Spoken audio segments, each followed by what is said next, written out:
Hello, everybody. So tonight I'm going to talk a little bit more about another paper that I was working on called Beyond Origin 3Y, and then also the Yu Young Ma paper. They're kind of tied together, but a little bit different in concept. But basically, we mainly wanted to talk about the Yu Young Ma paper. I'm actually having the artificial intelligence right now restudy that whole paper and kind of run a new analysis of it, so it might take a little bit to do that. There is kind of a discussion here, but I'm hoping that will be ready momentarily so that we can discuss it. But for now, we're going to talk about the Beyond Origin concept. So basically, if Antarctica is that important to how our planet thinks and how our planet is basically alive, and for the first time in history, we're really looking at this and asking some pretty deep and perhaps unbelievably awesome questions about how the planet really works. So if you'll remember, deep in the church history, there was the concept that the Earth was kind of the center of the universe and that the sun basically went around the Earth. And basically, one thing that's interesting about the planet is that actually our Earth may have been a sun at one time, and so we may have actually been a binary star system, our solar system, and it's actually almost certain that our planet Earth was a star at some point, because some of the molecules that we find on our planet basically suggest that it's impossible to have a mass. Like, you have to have a certain mass and a pressure to have some of these elements exist in such forms like gold and other higher elements that exist on our planet. Uranium, for example, takes quite a lot of pressure to create that element. Most of the universe is hydrogen, obviously, but there's obviously a lot of other elements in the universe, and a lot of that is created inside stars and under high pressure in the rock. And you'll notice that if you're a geologist, my brother's a geologist, and he actually told me this. So the point that I'm bringing this back to is that perhaps our Earth has some secret hidden keys that we didn't really realize. And we need to look at those very carefully. And so it begins this paper called Beyond Origin. And how do we really get beyond our origin, right? Like, if we were all born here on this planet, it may hold some secret keys that we really need to think about carefully, like no matter where we're born on the planet. So we basically have a lot of linear stuff in our lives, and then we have non-linear stuff in our lives, and we kind of go in this circle between simple things and complicated things. And I basically wanted to highlight that as how that might work in our galaxy, right? We basically have our galaxy, and then we have our planet Earth here, and then we have the moon, and then we have the sun.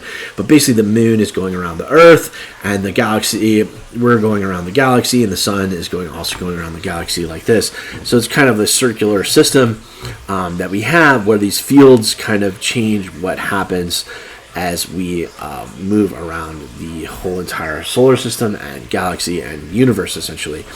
So this paper is actually looking at some strange idea, and we'll basically have the AI talk about that, and you can kind of get some ideas for how this all works. But basically what we're looking for is kind of to create hidden Earth's spiritual anatomy, and I'll let the AI kind of get into that. Have you ever wondered if there's like a hidden blueprint connecting our planet to the cosmos? Well, today we're diving into a theory that tries to do exactly that. It comes from this really unique self-published paper called Beyond Origin 3Y, also known as the Lost Gaia Theory. It's one person's incredibly ambitious attempt to map the spiritual anatomy of, well, everything. And right out of the gate, the author makes this just massive claim. As you can see from their own words, the goal here isn't small. Not by a long shot. They're aiming to build a framework that links everything on our planet to the entire cosmos, trying to blend the spiritual. So that's a really important point, right? So, like, as we look at this planet that we all live on, no matter where we are, India, China, Asia, Europe, Africa, how do we basically link everything on our planet to everything off our planet? And that's why we talk about it, called the Beyond Origin 3Y, and it basically comes from this very mysterious intersection that we have this vast Y-shaped intersection, and we have these Y-shaped intersections that happen all around Antarctica. There's another Y here, and you can see there's more of a complicated shape here, but then you have a Y kind of on this side, and then another Y over here. So it's basically beyond the origin, and we need to think about how our planet works locally first. So this is really kind of a funny paper in some senses, because we want to think about our planet, and yet we're also thinking about beyond our planet. And the logical in a way they think has never been done before. And here it is. This is the whole theory, basically, in one single fascinating image. Okay, so basically, this is a lot of stuff going on, but basically what we want to try to do is diagram out our planet and find out what all these shapes and landforms mean, and that's basically the concept here. Hand-annotated map is the author's personal blueprint for the universe, and it's covered in some pretty wild labels, right? I mean, spiritual slingshot bikini and deep earth neurology. It probably doesn't make a whole lot of sense at first glance, but trust me, this is the very core of the worldview we're going to unpack today. Okay, so where do we even begin to decode a map like that? Well, according to the author, the very first step is you have to kind of throw out everything you learned in astronomy class and go back to a radical ancient idea, the geocentric universe. Yeah, you heard me right. We all learned that the Earth orbits the sun, but this theory asks us to just imagine the opposite. It brings back that old geocentric model, putting Earth right back at the very center of everything.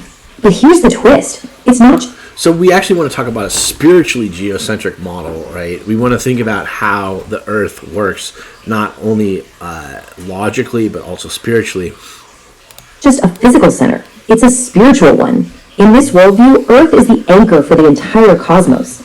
So why go back to this? The justification is actually pretty simple. It's based on direct personal observation. The author points out that from our perspective, it looks like the sun goes around the Earth every day. It looks like the stars are on a giant sphere spinning around us. The paper suggests that maybe this obvious evidence was dismissed too quickly, and it's time we re-examined it through a spiritual lens. Yeah, so we're also trying to get two papers going. We're going to try to look at the this is Yu Young Ma paper, and basically this is how to start understanding weirder parts of our planet, right? So most of the stuff that we do understand, for example, Africa, Europe, North America, South America, we basically want to look at what happens when we get into the deep Pacific Ocean. And basically that's where we start to see these very mysterious small islands, not only Hawaii, but Tahiti down here and some other ones. You got Fiji and the whole small chain of other small islands deep in the Pacific Ocean. And what do they mean? Like, how is this connected to the rest of the universe? Clearly, this is not just from our planet. This is from millions or even billions of years of kind of change on our planet. So what's really going on out here in the deep Pacific Ocean? So what we discovered after looking at some of these deep Pacific islands, I'm going to leave it to people who want to read the paper here, the Yu Young Ma paper, and it's basically kind of pokes some fun at Mother Earth, but also looking at very serious concepts like what's going on deep in the Pacific Ocean. How do we understand spiritually what's going on there? A lot of people are not really allowed to write like this in formal academia because essentially it's spiritual concepts, and that's not generally acceptable in scientific circles. But this basically gets into a little bit of both the science and the spirituality of our planet, especially deep in the Pacific Ocean. So let's go back to the paper and see what else it has to say. So, once you accept this idea of a spiritual, Earth-centered universe, the next step is to look closer at the Earth itself. The theory proposes that our planet has its own spiritual physiology, a hidden anatomy of unseen forces and connections. A central piece of the spiritual anatomy is something the author calls the 3Y. Now, what's cool is this is based on actual geological fault lines in the Indian Ocean that form a rough Y shape, but in this theory, it's so much more than a tectonic feature. It's a spiritual field pole with Antarctica right at its very heart. And this 3Y fault isn't some isolated thing. Oh no. The author weaves it into this whole bigger system of mystical forces.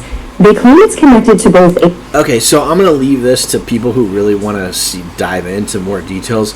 Let's see if the paper's done working on the Yu Young Ma, and it's almost done. It's not quite done with the video yet, so we're going to have to go back and listen to a little more of this one. But basically, the concept here is interesting. So this is done.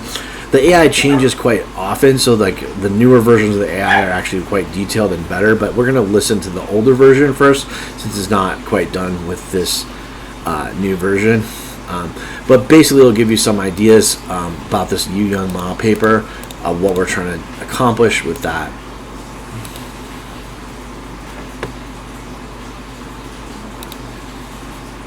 Alright, so today we're diving into something truly wild. It's this incredibly complex document, this blueprint that somehow ties together Idaho, China, the very bottom of the ocean, and even outer space. It's a lot to unpack, so let's just jump right in. So this is the central question, right? What in the world could possibly connect Idaho agriculture, a Chinese scientist, and these hidden spiritual secrets of the ocean floor? I mean, they sound completely random, but as you're about to see, there's a vision that attempts to weave it all together. And our journey really kicks off right here with this really strange... So basically what happened is that a friend of mine visited from China, and we noticed that there was some similarities between where I was living in Idaho and where he was living in China. So let me just show you what's going on here. Out in Idaho, there's some mysterious lakes up here in the mountains, and we noticed that also in China there was some very similar mysterious lakes that had a river connected to it similar to the Columbia River. So the Columbia River kind of seemed to match some of the things that were going on in the Pearl River, if you're familiar with the Pearl River in China. So we started to map this all out, and we noticed that there might be some similarities between two different sides of the planet, and that's how this all got started. Geographical parallel. On the right, you've got Lake Coeur d'Alene in Idaho, and on the left, that's Dianxi Lake in Kunming, China. The document we're exploring says, hey, this is not a coincidence. It sees this as a deep spiritual link between two places on opposite sides of the planet. To really get this, we first have to understand the person who came up with it all, and his surprisingly practical plans. So meet Yu Young Ma. He's the author, the architect of this whole vision.